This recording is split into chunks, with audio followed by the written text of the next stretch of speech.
The rotting media corpse that is MSNBC are really wondering, what are we doing wrong? Welcome to the Doug TenNapel channel, where all of us happy patriots in exile seem to be doing something right. 1 in 5 adults regularly get their news from influencers on social media.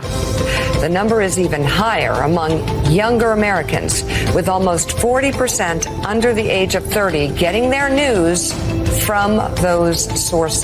They're not getting news from you anymore, Mika. Your show went in the toy. And now they're trying to scramble going, how do we get them back? How do you get them back once you lose them? And you didn't lose them because you're not on social media. I know they're going to go there to try and protect their own fragile egos. The real reason why people don't go to TV is because in general, it sucks. It's long. They don't know how to develop thoughts. They don't know how to be witty. They don't know how to throw down a sick burn. They're terrified of how they look. They put on makeup. Their formats are too long. They can't compete. The social media site X remains the most widely accessed platform, followed by Instagram and YouTube. Oh, YouTube, the homeland. If you haven't subscribed, give us a hand. But the big burn is X is the #1 news platform in the world after all the heat they gave Elon Musk. Remember, they were going to throw him in jail for his free speech, and they tried destroying his platform. Advertisers tried pulling out. They just now made massive announcements of all these advertisers coming back to X. That'll eventually mean that shows like this will show up on X. You can actually go to @DougInExile is my account there. But right now we like being right here on YouTube, and we appreciate that they leave us running for as long as they do. But they're terrified, and they should be. I mean, that comes obviously for political news. And Mike, that's the challenge. You grew up in a newsroom like Gene grew up in a newsroom.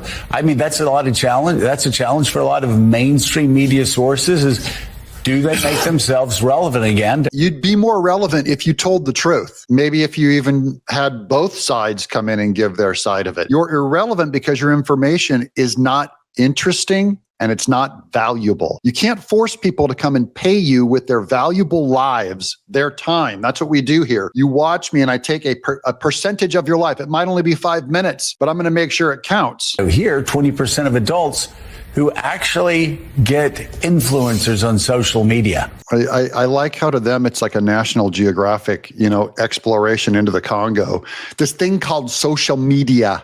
I don't know maybe somebody who makes baskets, and while they're making baskets, they look up and say, vote for candidate X. Joe, that's not exactly how it works. I don't know how we make ourselves relevant again, because we can't compete with 20-second snippets. Well, we're not. How do we make ourselves relevant again? He basically is admitting defeat. He goes, I don't know how we do it. It's over.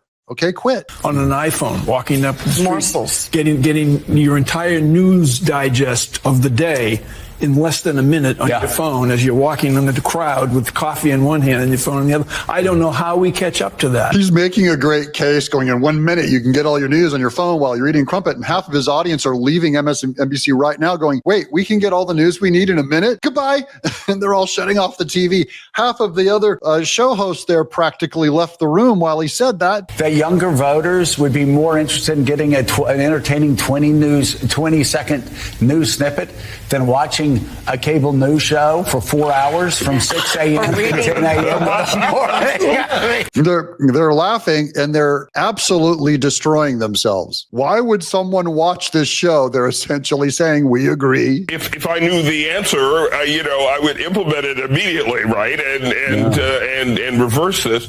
Yeah, well, if you do know the answer, then maybe you should tell the rest of your co-hosts there what the answer is and do implement that thing. How about watch Doug in Exile instead? But we have to compete. I mean, the answer is we don't know how. And this is my favorite moment of all. While he's talking on TV, they're distracted by something that happens off screen down on the floor, and they turn around and they start ignoring him. They just now made their own case. While he's talking, they're ignoring him on the air. How to compete with these social media basket-making influencers or whatever, but but we have to, and so we've got to figure out ways to do it, and maybe we make our own 20-second snippets, and we meet. I like how he keeps mentioning basket weaving.